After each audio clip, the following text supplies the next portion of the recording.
السلام علیکم.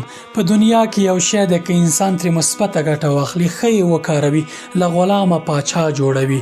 خو که سم ونه کارېده او انسان ترې سمه ګټه وانخیسته، پاچا نه غلام جوړوي او ذلیله کوي. په ټول د تاریخ کې دا ثابته شوې ده. دا څه شی دی؟ الله تعالی د دې لپاره پیدا کړی دی چې موږ او تاسې پرې خپل خالق او خپل رب عز وجل ته نږدې شو، جنت پرې وګټو. خو که یې منفي باندې وکاروو، مثبتو لارو باندې ونه کاروو، خدای مه کړه د دوزخ کندې ته مو بیایي. پوهېږئ څه شی دی؟ شهوت. شهوت له پاچایانو غلامان جوړوي او له غلامانو پاچایان جوړوي.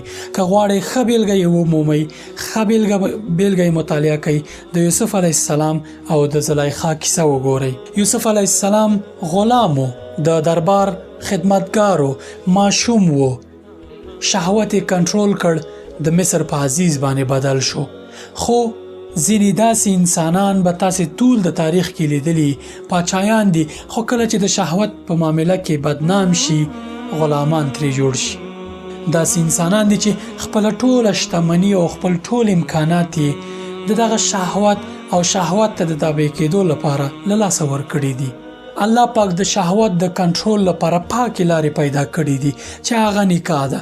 که دغه لارو باندې انسان وکاروي او دغه خپل شهوت او خواهشات کنټرول کړي، له انسان نه متقي او واقعي مؤمن جوړیږي چې بدله یې جنت ده. خو یې که کنټرول نه کړي، د حیوان په شان یې وکاروي، ابدي او دایمي ژوند به یې د دوزخ په کنده کې وي.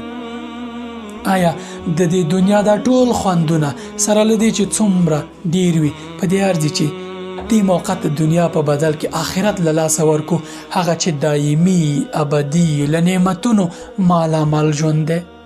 نه، هیڅ کله نه. هوښیار انسان هیڅ داسې نه کوي.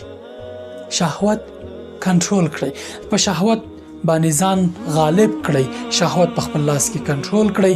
الله تعالی به راضي شي درنه. الله تعالی ته به دومره نږدې شئ چې جنت به وګټئ. السلام علیکم.